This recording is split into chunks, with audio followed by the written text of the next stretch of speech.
to the stick bucket. I have a project. I need sticks. I'm going to start with here because the dogs bring back sticks all the time. They're basically personally cleaning the entire forest for my husband, and they bring all the sticks back here. But I need a few more of different sizes, so I'm going to go talk to the cedar over here, and it's going to give me a couple of its branches, including this cool-ass one with this neat kind of organic growth shape.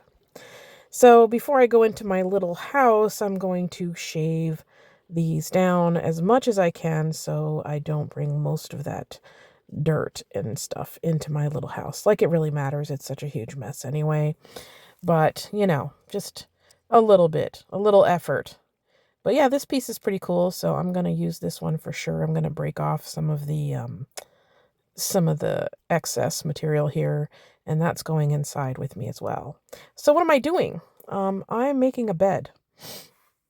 I got this beautiful little quilt plus some other miniatures at the Portland Miniature Show, the infamous Portland Miniature Show, last year. And this quilt is actually handmade. It's a real quilt. It's absolutely stunning. They had all sorts. I had a tough time picking, but I'm going to make a bed, a little log bed. And that was the bed platform right there. That's basswood. It's going to be a little bit smaller than a standard full-size bed. Full-size bed is like 4.5 feet wide. This is 4 inches wide, so it's going to be a 4 foot wide bed. That's how 1/12 scale works. 1 inch equals 1 foot. So yeah, I'm shaving the wood again and adding to the mess on my personal desk. And so I can complain later about there being dust and wood all over my keyboard. That's why I'm doing it. There's a whole empty work table across the room, but no, I'd rather just sit here and screw things up over here.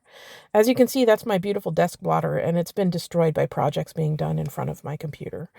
Maybe because I just like to sit and watch things or listen to things. In this case, I was doing an audio editing of my latest book because I realize there are still some edit issues in it, so I'm having the read aloud on Word recite it to me. So if you hear a lot of prattling in the background, that's actually my computer reading my book to me.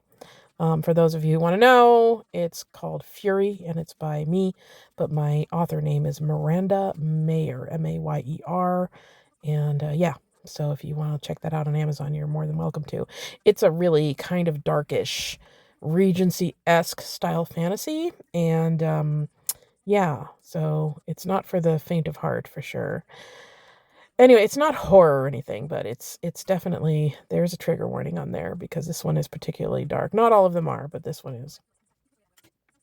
So here I am. I'm just, prepping the wood. I've cut out 2 of the headboard posts and 2 of the footboard posts. And now I'm working with that really cool little bendy little thing right here. And I think I like this piece so much because it looks alive. It like, I don't know if that's the way to say it. It's got movement. It's got, I don't know.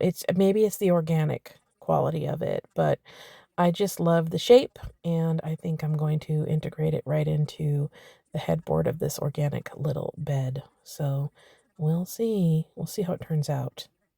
Pretty excited though. I love working with organic materials. I think it allows me for a lot of creative freedom. I'm not constrained by any perfection or any need for meticulousness. And you know me, if you follow me, you know I am not the queen of meticulous.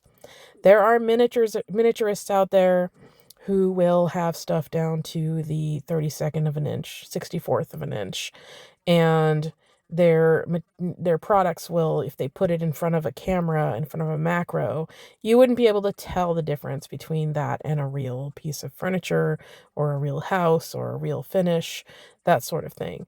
I'm not that kind of miniaturist. I've never been that kind of miniaturist. I have never been blessed with having the proper tools my whole life. I have some good tools now, but I still don't have all the proper tools, and I don't have the money to dump on them. I know there are some guys out there that do miniatures that are real to life, perfect to scale, mechanically working, all of this stuff with the metal work all in place and all of that. But I don't have the collection of tools that they have that they all got from Micromark or, some special routers and all that stuff. I don't have those things. And I honestly, to make miniatures, I don't need them.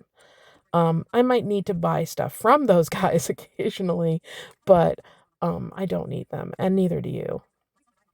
I can create results and I can be creative with what I have on hand because I've always had to be creative and create results with what I have on hand.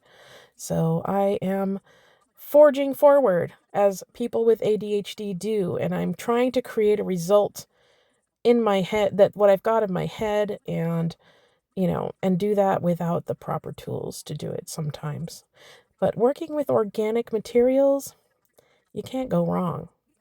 The Amanita Cottage was built organically, and it is all imperfect. And if you watch the video build on my YouTube, you'll see how imperfect it is. But it's still charming, and it's still got accolades, and it's been in 2 magazines and won 2 awards. And, and you look at it, it's so imperfect. The cabinets have gaps, the drawers don't fit properly, but it still is charming and has character and tells a story. So I like to create things like that. And I like to create it in the way that I want to create it, even if it's not the proper way.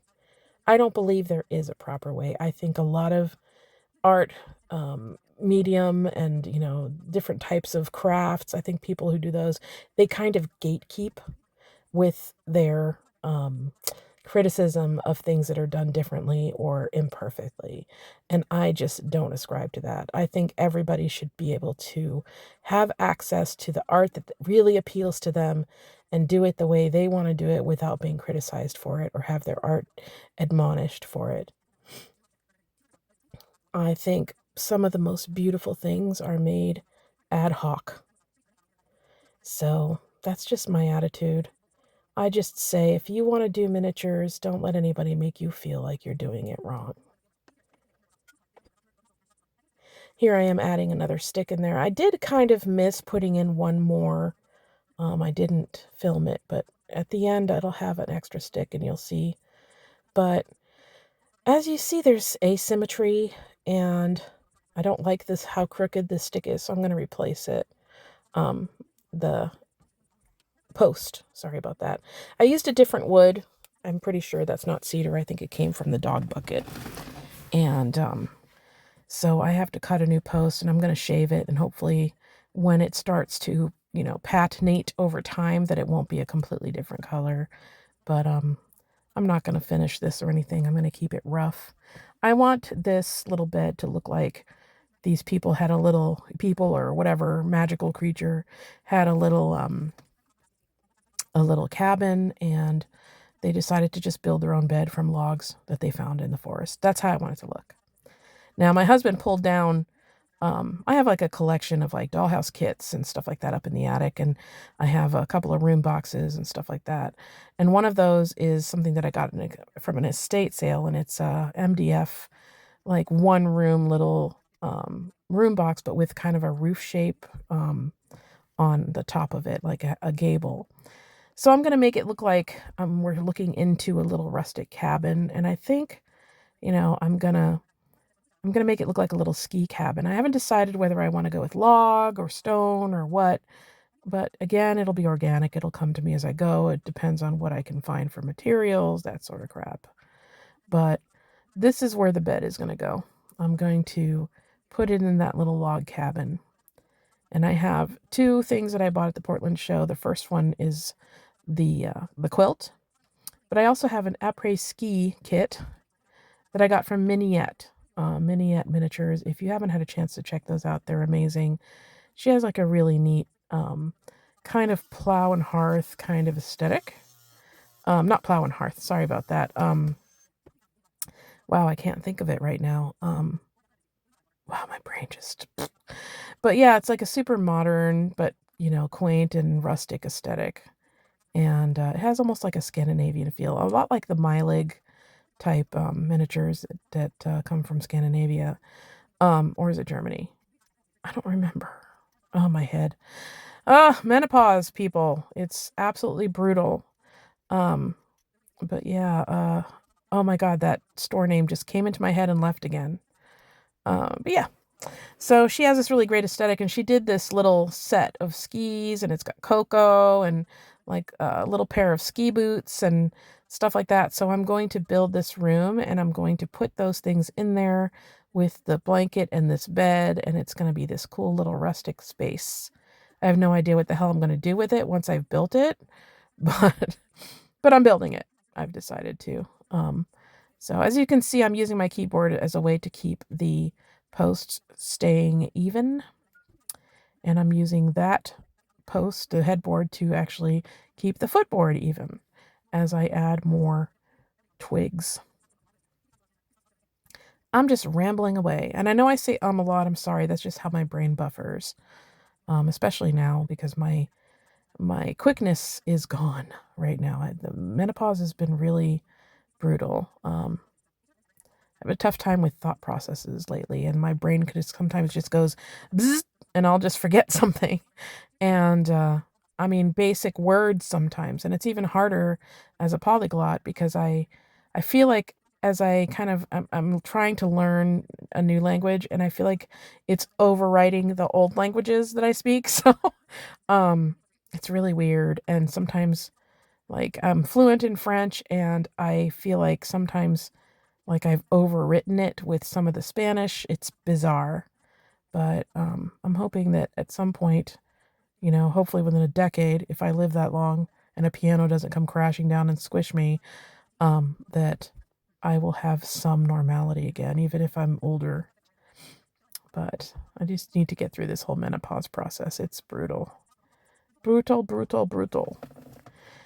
So now I'm doing the crossbars, and these are where I'm going to attach the bed platform itself. I'm going to make a mattress and I'm going to put it on there, but I need something to attach the platform to. So there you go, some horizontal things. And you can see there's an extra branch there. I didn't show you guys that earlier, but it's there. And this is what they look like so far. And I'll go on to make the bed itself as soon as these are nice and dry. But so far so good. I think it's going to look adorable when it's assembled with the blanket and the pillows and everything.